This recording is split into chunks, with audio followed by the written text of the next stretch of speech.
Hi friends, ఇది మీ spoken English class. ఇది third video. ఈరోజు మీకు పర్సన్స్ పైన పూర్తిగా అవగాహన వచ్చే విధంగా ఎక్స్ప్లెయిన్ చేయడం జరుగుతుంది.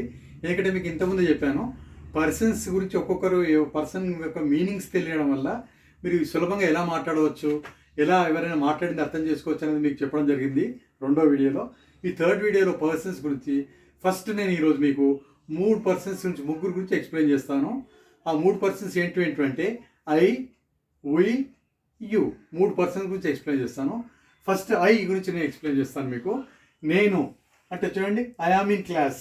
ఇక్కడ మీరు ఈజీగా గమనించవచ్చు, మన వాక్యం చెప్పేటప్పుడు ఐ అనేది మొట్టమొదటి వచ్చింది. అంటే మీకు వ్యక్తుల యొక్క మీనింగ్, ఆ వ్యక్తిని మీనింగ్ తెలుగులో అర్థం ఏంటని తెలిసిందనుకోండి, ఫస్ట్ యొక్క వ్యక్తినే మీరు మొట్టమొదట వ్యక్తితోనే మనం ఆ వాక్యాన్ని నిర్మించాల్సి ఉంటుంది. అంటే ఆ వాక్యాన్ని బిల్డ్ చేయాలి, వాక్యం చెప్పాలి.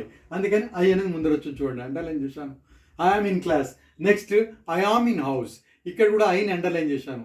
ఐ ఆమ్ ఇన్ హౌస్ అంటే మనం ఎప్పుడు కూడా వాక్యం మొట్టమొదటి చెప్పేటప్పుడు వ్యక్తులు అనేది చాలా ఇంపార్టెంట్. వాటి మీనింగ్ తెలుసుంటే మీరు ఆటోమేటిక్గా వాక్యం స్టార్ట్ చేయొచ్చు ఎప్పుడైనా కూడా. ఇది ఐ ద్వారా ఐ తెలిసిపోయింది మీకు. సెకండ్ వచ్చేసి వి అనేటువంటిది మామూలుగా ఒకరికంటే ఎక్కువ అని చెప్పాను నేను. అది మనము అయినప్పుడు ఒకరి గురించి చెప్తాము, నా అని. వి అన్నప్పుడు ఒకరికంటే ఎక్కువ అనమాట, ఎంతమంది అయినా ఉండొచ్చు. We are in shop.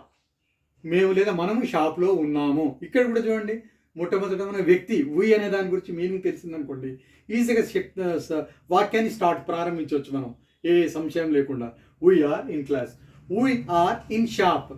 సెకండ్ది మనం షాప్లో ఉన్నాము. ఇక్కడ కూడా వి అనేటువంటి దాంతోనే ఫస్ట్ వ్యక్తితోనే ఆ వాక్యాన్ని మొదలుపెట్టాము.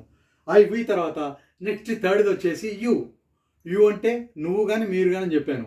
సింగులర్ కానీ ప్లూరల్ కానీ, ఒకరు కానీ ఒకరికంటే ఎక్కువ ఉన్నా కానీ మనం యూను వాడతాం, ఎప్పుడు కూడా వాడాలి. తర్వాత యు అనేది యు ఆర్ ఇన్ కాలేజ్. మీరు కాలేజీలో ఉన్నారు. ఇక్కడ కూడా చూడండి, అండర్లైన్ చేశాను. యు అనేది మొట్టమొదటి వచ్చింది మనకి ఫస్ట్ వాక్యంలో. అలాగా మీరు వ్యక్తుల గురించి మీనింగ్ తెలిసిందనుకోండి, పూర్తిగా అర్థము, ఆటోమేటిక్గా వాక్యాన్ని స్టార్ట్ చేయొచ్చు. You are in college. తర్వాత నెక్స్ట్ ఇది కూడా యు ఆర్ ఇన్ ఆఫీస్. మీరు ఆఫీస్లో ఉన్నారు. ఇలాగా మీరు 7 పర్సన్స్ గురించి నేను చెప్పాను. ఆ 7 పర్సన్స్లో ఫస్ట్ ఈ 3 పర్సన్స్ గురించి ఈ చాప్టర్లో మీకు ఎక్స్ప్లెయిన్ చేయడం జరిగింది థర్డ్ వీడియోలో. అదే ఐ, వి, యు. మిగతా పర్సన్స్ గురించి మీకు నెక్స్ట్ వీడియోలో పూర్తిగా మీకు ఎక్స్ప్లెయిన్ చేయడం జరుగుతుంది. దీన్ని బాగా మీరు నేర్చుకొని ప్రాక్టీస్ చేయండి.